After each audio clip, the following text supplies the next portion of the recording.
তামিম ইকবালের সাথে ঘনিষ্ঠ হওয়াতেই বিশ্বকাপ স্কোয়াড থেকে বাদ পড়ল মেহেদী হাসান মিরাজ এবং সাইফুদ্দিন।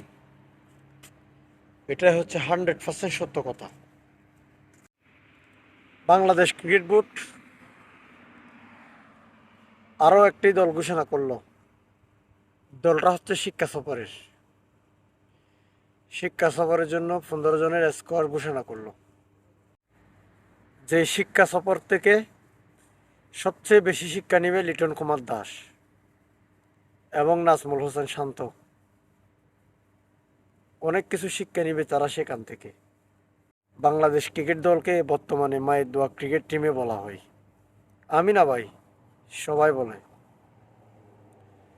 তাদের জন্য রইল অনেক অনেক শুভকামনা,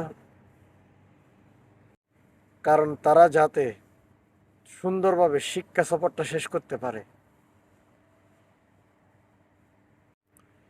বিভিন্ন দেশের মানুষ বিশ্বকাপে যাবে বিশ্বকাপ জয় করতে, আর আমাদের বাংলাদেশ যাচ্ছে শিক্ষা সফরে। এটাই আমাদের জন্য সবচেয়ে সুখের খবর। ওই শিক্ষা সফরের প্লেনে জায়গা হলো না সাইফুদ্দিনের এবং মেহেদী হাসান মিরাজের। কারণ একটাই, কারণটা হলো তারা জামাত শিবিরও না, হেফাজতও না, বিএমপিও না। তারা তামিম ইকবালের সাথে বেশি ঘনিষ্ঠ, সেটাই তাদের কাল হয়ে দাঁড়িয়েছে। আপনি মানেন আর নাই মানেন, এটাই সত্য যে তামিম ইকবালের সাথে বেশি ঘনিষ্ঠ হওয়ার কারণেই সাইফুদ্দিন ওয়ার্ল্ড কাপের পরিকল্পনা থেকে বাদ। এবং মেহেদী হাসান মিরাজ, আপনারা সবাই জানেন সাইফুদ্দিন, মেহেদী হাসান মিরাজ, তামিম ইকবাল এরা বরিশালের হয়ে বিপিএল খেলে। তাদের একটা ভালো একটা সম্পর্ক আছে। ওই সম্পর্কের কারণে বিশ্বকাপ দল থেকে ছিটকে গেল মেহেদী হাসান মিরাজ ও সাইফুদ্দিন। এটা হচ্ছে 100% সত্য কথা। লিটন দাসের মতো প্লেয়ার বিশ্বকাপে যেতে পারে।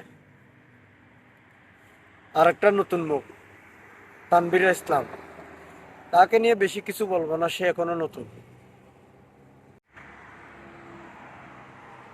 তানজিদ হাসান সাকিব, সেও নতুন। সাকিবের জায়গায় কিন্তু সাইফুদ্দিন পারফেক্ট ছিল। যেহেতু সে fast bowling all rounder, Tanzid Hasan সাকিবের জায়গায় সাইফুদ্দিন এবং তানভীর ইসলামের জায়গায় মেহেদী হাসান মিরাজ, এটা হয়তো সবচাইতে বেস্ট। বলবো না সব জায়গায় ভুল হয়েছে, ভুল হয়েছে দুই জায়গায়। মেহেদী হাসান মিরাজ ঢুকতে পারতো এবং সাইফুদ্দিন ঢুকতে পারতো। মেহেদী হাসান মিরাজ ওপেনিংও করতে পারতো। যেহেতু বাংলাদেশের ওপেনারদের পারফরমেন্স তেমন ভালো না, লিটন দাসের পারফরমেন্স ভালো না, তারপরে লিটন দাস একাদশে ঢুকে যাবে 15 জন থেকে একাদশে ঢুকে যাবে।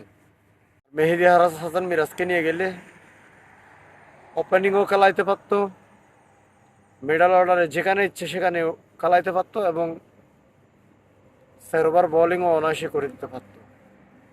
আমার মনে হয় সবচাইতে বড় ভুল হয়েছে মেহেদী হাসান মিরাজকে না নেওয়াটাই।